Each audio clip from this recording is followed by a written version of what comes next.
વાલા ભાઈઓ અને બહેનો, આપ સર્વને પ્રભુ ઈસુના જીવંત અને પવિત્ર ત્રિએક નામમાં લોગોસ બાઇબલ સ્ટડી તરફથી હું પ્રેમી સલામ પાઠવું છું.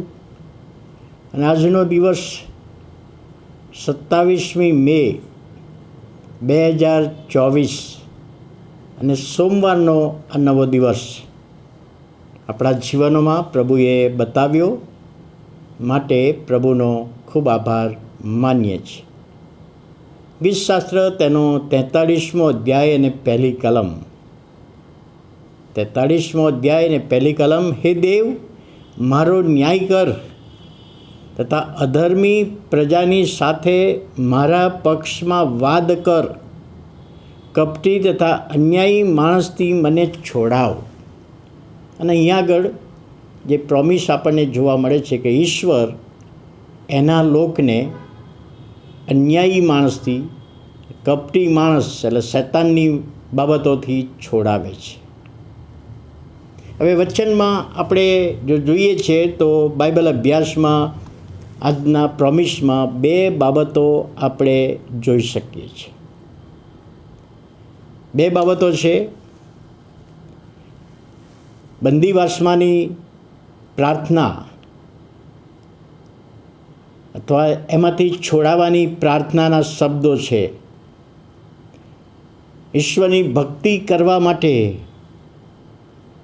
ઘણા ઇસરાયેલી પ્રજાઓ જે વિશ્વાસુ હતા તેઓ ઈશ્વરનું ભજન કરવા માગતા હતા, પરંતુ કેટલાક લોકો એમને રોકી રહેલા. કેટલાક લોકો મના કરતા હતા. કેટલાક લોકો એ ભક્તિ સભા ના કરી શકે માટે આડે આવતા હતા. અધર્મી પ્રજા એને શબ્દો વાપર્યા છે. અધર્મી પ્રજા દ્વારા જાણે કે એમનો વિરોધ કરવામાં આવતો હતો. તમે જીવતા યહોવાનું ભજન કરી ના શકો. બીજી બાબત, આ જ ગીતમાં આપણે જોઈએ તો 7 વર્ષનો જે વિપત્તિ કાળ, પ્રભુ ઈસુ ખ્રિસ્ત ગગનગમનમાં આવશે, એના લોકને લઈ જશે. વિશ્વાસ કરેલા લોકો મરણ પામ્યા હશે, વિશ્વાસ કરીને એમને ઉઠાડશે. જેઓ જીવતા હશે ને વિશ્વાસ કરતા હશે એમને લઈ જશે. અને ત્યાર પછી જે 7 વર્ષનો સમય છે, 3.5 વર્ષનો સમય, અને એ સમયમાં જે બાબતો બનશે ને જે તકલીફો પડશે એનો ઉલ્લેખ પણ અહીં કરવામાં આવ્યો છે. આ ગીતમાં એનો ઉલ્લેખ કરવામાં આવ્યો છે. ખ્રિસ્ત વિરોધી જે આવશે એનો ઉલ્લેખ જોવા મળે છે.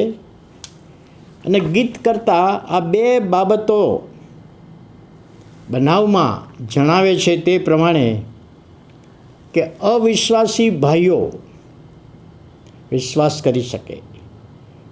જ્યારે પ્રકટીકરણના પુસ્તકનો અભ્યાસ મેથોડિસ્ટ ચર્ચ મણિનગરમાં કરવામાં આવ્યો ત્યારે એ પુસ્તકનો અભ્યાસ કરતાં પ્રસ્તાવનામાં આપણે જોયું હતું કે શા માટે.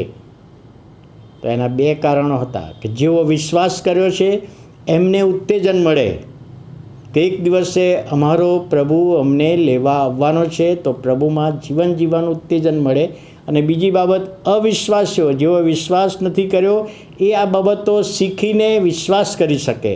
એટલે આ ગીતમાં 43મા ગીતમાં આ અનુસાર છે કે લોકો અવિશ્વાસીઓ વિશ્વાસ કરી શકે અને એ વખતે 7 વર્ષના સમયમાં તકલીફ ના પડે પણ પ્રભુની સાથે આવે એ બાબત છે. ભજન કરતાં રોકવાની બાબત. જો આજનો સમય આપણે જોઈએ તો ઘણી બધી જગ્યાએ આપણે સમાચાર સાંભળીએ છીએ કે વિશ્વાસીઓ પ્રાર્થના કરતા હતા અને લોકોએ વિરોધ કર્યો. વિશ્વાસીઓ ગીતો ગાતા હતા અને લોકોએ વિરોધ કર્યો, સતાવણી કરી, ભક્તિ સભા બંધ કરાવી. આવા સમાચારો આપણે જોઈએ છીએ, સાંભળીએ છીએ. તો અહીંયા આગળ એ જ બાબત છે. એ વખતે પ્રાર્થના કરી, પ્રભુ આવા અન્યાયી ને અધર્મી લોકોથી અમારો બચાવ કરો. તો આજે આપણે પ્રાર્થના કરીએ છીએ એવા અન્યાયી અને અધર્મી લોકો જેઓ વિશ્વાસીઓની સતાવણી કરતા હોય, માનસિક સતાવણી કરતા હોય, શારીરિક સતાવણી કરતા હોય, નાણાકીય બાબતની સતાવણી કરતા હોય કે આત્મિક સતાવણી કરતા હોય, તો એમના માટે આપણે એ પ્રાર્થના કરીએ છીએ કે પ્રભુ એમનાથી બચાવ થાય. બચાવ બે રીતે થાય છે. એક તો એ લોકો પ્રભુને સ્વીકારે અને ઓટોમેટિક બંધ થાય. એમના હૃદયમાં એવી ભાવના આવે કે અમે કરીએ છીએ ખોટું કરી રહ્યા છીએ, તો એ બાબત આજના વચનમાં પણ છે કે હે દેવ, મારો ન્યાય કર તથા અધર્મી પ્રજાની સાથે મારા પક્ષમાં વાત કર, મારી બાજુ મને તું ન્યાય અપાવ. કપટી તથા અન્યાયી માણસથી મને છોડાવ. અને એ જ પ્રાર્થનાના શબ્દો આજના સમયને માટે પ્રભુ આશીર્વાદિત કરે છે. એવો વિશ્વાસ પ્રભુ આપણને આપે છે. તો વાલા ભાઈઓ અને બહેનો, આજનું આ પ્રોમિસ ને આ વચન આપણા જીવનને માટે, સેવાને માટે, જેઓ સતાવણી કરે છે તેઓના માટે આશીર્વાદિત બને એવી પણ આપણે પ્રાર્થના કરીએ કે તેઓ પ્રભુ તરફ ફરે.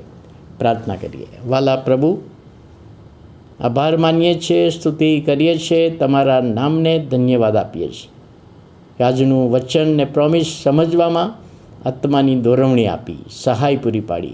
ઘણા બધા વિસ્તારોમાં પ્રભુ જે સતાવણી થઈ રહી છે ત્યારે અમે પ્રાર્થના કરીએ છીએ સતાવણી કરનારાઓ તમને સ્વીકારી શકે, ઓળખી શકે એ માટે અમે સહાય માગીએ છીએ. તમારા હાથોમાં સોંપાઈએ છીએ. ઈસુ પ્રભુના નામે સાંભળો અને માન્ય કરો. આમેન.